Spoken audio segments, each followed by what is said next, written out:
Welcome to Shock to the Series. Good morning, ladies and gentlemen. It is the first day of 2019, and as a result of just a lot of things, I have 3 Shock to the Series coming videos out today. First one's already been put out. It is Shock to the Series episode 12, The Magical Quest starring Mickey Mouse. This is Shock to the Series episode 13. We'll discuss episode 14 at the end of this one. But for episode 13, which is supposed to be released on Christmas Day, I am covering the series known as Blob. This series started on the Wii, obviously, and this is Blob 2.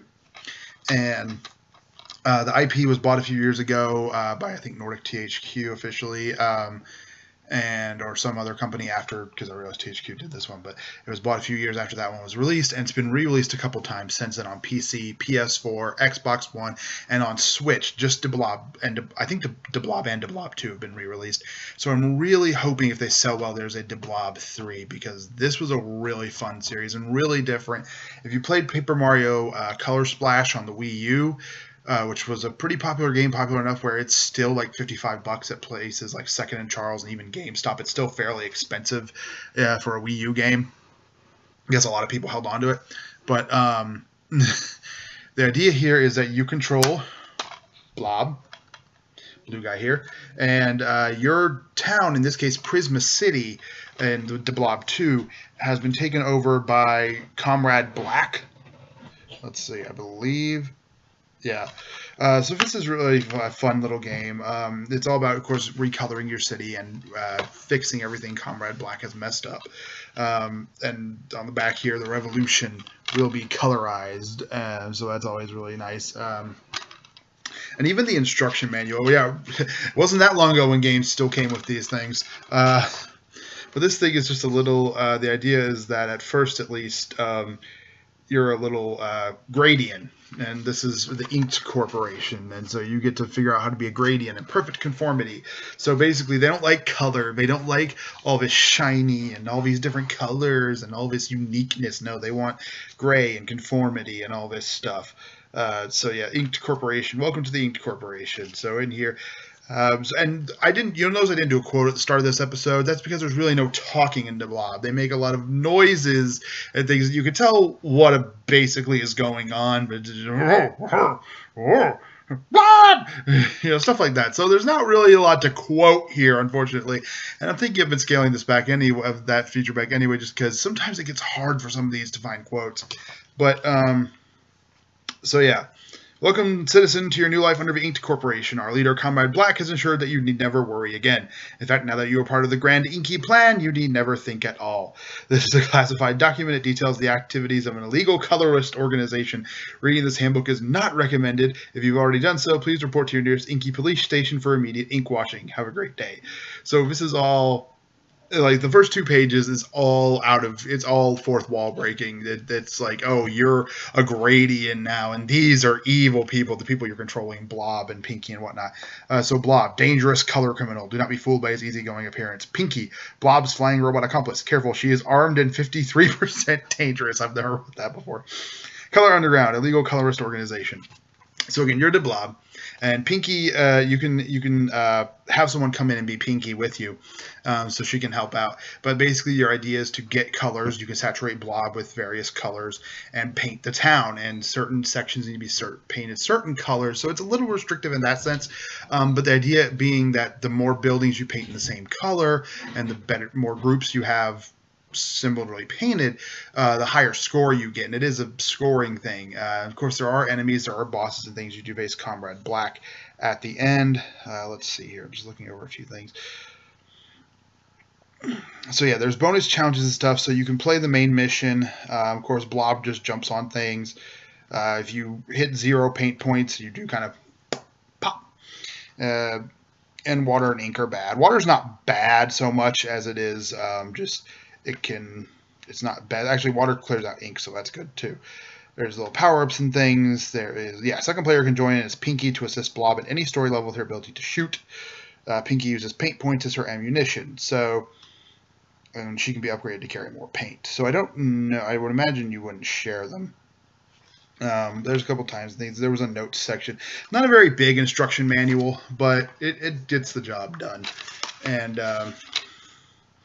yeah, just the disc is super colorful. So Sci-Fi Kids, Blue Tongue, THQ. You can see the disc is really colorful, really, really nice.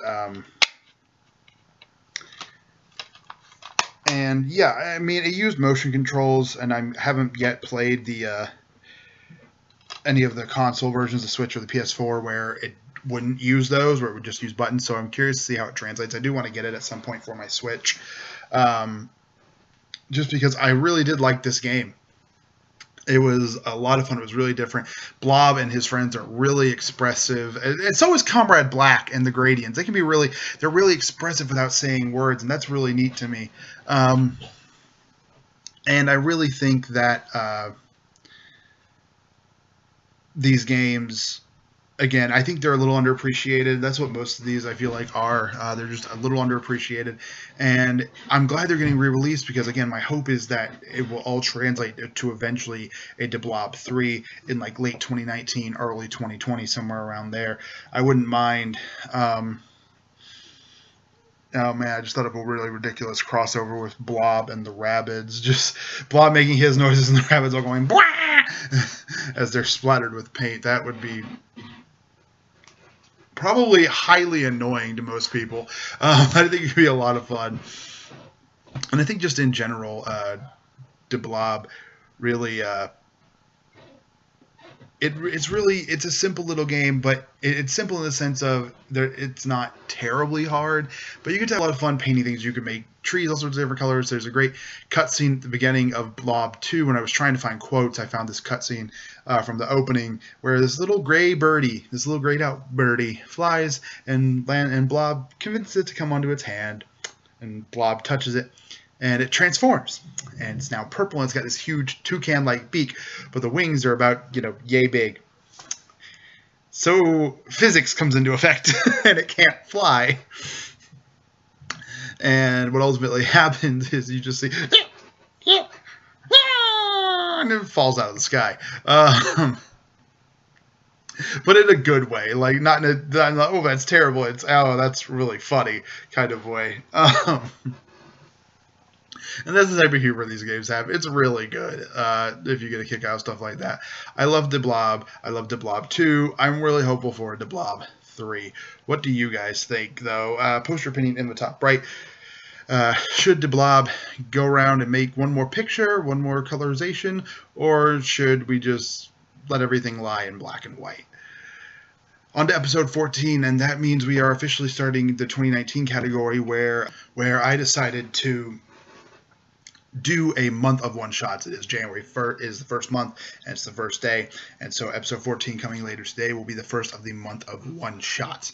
And I have 5 of these planned. It's the 1st, 8th, 15th, 22nd, and 29th. I found 5 games where they've only released one game of this particular series. And I guess it's not a series in that case, but it's something that should be a series in my opinion. We've got games that I think can be great concepts if applied today. We've got games that took ideas and